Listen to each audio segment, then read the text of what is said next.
किशोर तिवारी जी, ये बटा हुआ क्यों है? राम के प्रति आस्था हिंदुस्तान में बटी हुई क्यों है? एक तरफ आम लोगों के खूबसूरत बयान प्रभु श्री राम पर और उतनी ही बटी हुई सियासी सोच।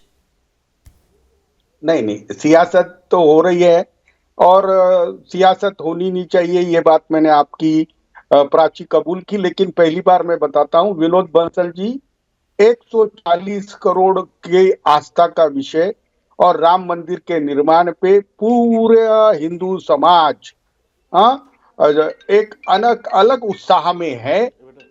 लेकिन है ना विनोद जी, क्यों यह बात बार बार आती है कि इसमें राजनीति हो रही है। विनोद जी, उस कार्यक्रम के अंदर शिवसेना का रहना बहुत आवश्यक था, ऐसा मुझे लगता है। लेकिन मैं एक के शर्मा जी ने जो बात की, तो राम को लेके विवादित बयान करने वालों की मैं घोर निंदा करता हूं। और मैं तो बोलता हूं कि ये जो कार्यक्रम है और उसके बाद जो राम के प्रति जाने वाले लोगों का वहां पे जो सैलाब रहेगा, मुझे लगता है ये मेरे जिंदगी का अभूतपूर्व कार्यक्रम है। एक तरफ और आपकी आस्था है किशोर तिवारी जी, मैं ये नहीं समझ पा रही हूँ। एक तरफ आप लोगों की आस्था है, एक तरफ आप शिवसेना के योगदान को याद दिलाते हैं, एक तरफ आप राम के प्रति अपनी आस्था को व्यक्त करते हैं और दूसरी तरफ आप उन लोगों के साथ खड़े हैं जो इस बात पर बहस कर रहे हैं कि प्रभु श्री राम क्या खाते थे और क्या नहीं खाते थे। नहीं, कुछ लोग है ना खबरों में आने के लिए बोलते हैं। और उन्होंने, आप मुझे जितेंद्र अवार्ड की बात कर रहे तो उन्होंने माफी भी मांग ली। और लेकिन मैं आज भी अपील करता हूं कि एक राष्ट्रीय कार्यक्रम, भव्य कार्यक्रम होने को जा रहा है। बीजेपी आपत्ति इस बात को लेकर है किशोर तिवारी जी, मुझे वो शिवसेना क्यों नहीं नजर आती है जो राम मंदिर के आंदोलन में बढ़ चढ़कर हिस्सा ले रही थी? मुझे वो शिवसेना क्यों नहीं नजर आती है जो शिवसेना अपने हिंदुत्व के एजेंडे को सबसे ऊपर रखती थी? अब आप कह रहे हैं वो पब्लिसिटी पाने के लिए, खबरों में आने के लिए कहते हैं, लेकिन अपमान तो प्रभु श्री राम का कर रहे हैं। एक मिनट मुझे समझिए, मैं आपको बोलता हूं कि आपको नजर क्यों नहीं आती है। आपने जो बीजेपी का चश्मा लगाया है वो निकाल लो तो आपको अच्छा, इसमें बीजेपी का चश्मा क्या है? अब एक सेकंड, अब एक किशोर तिवारी जी बड़े आराम से तफसील से बात करते हैं। इसमें बीजेपी का चश्मा कहां से आया? जितेंद्र आवाहड ने क्या कहा जो मैंने सुना, क्या आपने नहीं सुना? बताइए, इसमें बीजेपी का चश्मा क्या है? देखो, शिवसेना चश्मा तो किशोर जी ने लगा रखा है, प्राची जी ने तो चश्मा लगाया ही नहीं। अरे यार रुको ना विनोद जी, हाँ आप लोग है ना के लो या आप लोग, अरे छोड़िए ना, आप विनोद बंसल जी और के शर्मा जी को अभी छोड़िए, आपकी बहस मुझसे है। अभी आप मुझे बीजेपी का चश्मा लगाए हुए बता रहे हैं, तो चलिए आइए बात करते हैं। जितेंद्र आवाहड ने जो कहा, वो जो मैंने समझा, उसमें बीजेपी का चश्मा क्या है, बताइए।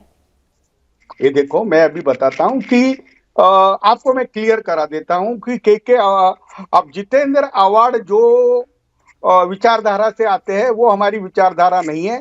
हम प्रभु राम में आस्था रखते हैं और हम राम मंदिर निर्माण पर एक गौरव भी हम करते हैं। जब आप भी जितेंद्र आवाहड को गलत कह रहे हैं, मैं भी जितेंद्र आवाहड को गलत कह रही हूं, तो चश्मा सिर्फ मैंने ही क्यों लगाया है? ऐसा तो नहीं किशोर तिवारी जी, आप भी चश्मा लगा रहे हैं फिर बीजेपी का दिया हुआ। ओहो प्राची, तुम्हें वो हमारे दिल में जो राम है और हमारे दिल को निकाल के राम देखना है। अभी तो मैं देख रहा हूँ पूरे पैनल में मैं अकेला ही हूँ जो राम भक्त नजर आ रहा हूँ। तो आपको समझना चाहिए, नजर आने से और होने में किशोर तिवारी जी बहुत बड़ा अंतर होता है। सुनिए ना सर, बहुत बड़ा अंतर होता है। मैं आपकी भावनाओं की कद्र कर रही हूँ, मैं जान रही हूँ आप बहुत बड़े राम भक्त हैं, लेकिन मुझे लगता है गलत साइड में जाकर खड़े हो गए हैं। ना आप निंदा कर पा रहे हैं खुलकर और ना ही खुलकर आप एक्सेप्ट कर पा रहे हैं। जवाब आपको विनोद बंसल जी देंगे इस बात पर। विनोद बंसल जी। प्राची जी, आज आपने बेसिकली वो कर दिया को जो कहते हैं तेरा तुझको अर्पण क्या लागे मेरा। तिवारी जी ने जो कुछ दिया वो चश्मा उनको वापस पहना दिया आपने। चलो खैर, तिवारी जी किशोर नहीं रहे अब ये बड़े हो गए हैं। अभी मुझे लगता है कि राम जी के साथ हैं अभी भी, मेरा ऐसा पूरा विश्वास है। वो अलग बात है कि पार्टी इधर उधर चली गई और पार्टी ने मान लो हनुमान चालीसा का विरोध किया, वो उनकी अपनी राजनीतिक मजबूरी थी जी, उस पर आंसू का लगा दिया, वो सब चीज चलती है। किशोर जी, मैं मानता हूँ आपकी बात। देखो, अभी राम का बड़ा नाम है और अभी पूरा विश्व रामत्व की तरफ लौट रहा है।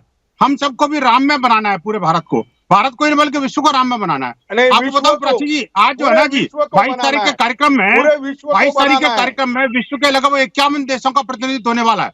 मैं आपके चैनल पे पहली बार बता रहा हूँ इस बात को कि 22 तारीख के कार्यक्रम में बोलना, लगभग 51 देशों का बीजेपी ने प्रतिनिधित्व होने hijack वाला कर लिया है है। और सैकड़ों अरे सैकड़ों बीजेपी विश्व ने के hijack प्रतिनिधि कर लिया है। उस अभूतपूर्व VSP कार्यक्रम के में लोगों को सहभागी तो बनेंगे। गर्भगृह में नहीं घुसने दिया जा हो रहा गया है। किशोर जी VSP आपकी बात को देखो, बीच में नहीं बोला था। दरकिनार कर रुक दिया जाइए है। किशोर तिवारी प्राची जी, आपका नहीं जमने वाला है। किशोर तिवारी बीजेपी जी, ने हाईजैक कर लिया है। किशोर विनोद जी, तिवारी जी, बीजेपी किशोर ने तिवारी सारा जी, का सारा हाईजैक कर किशोर लिया। तिवारी जी, इलेक्शन के आप थोड़ा एजेंडा सा में डाल दिया। आप थोड़ा सा सुन भी लीजिए ना, थोड़ा सा सुन लेते हैं।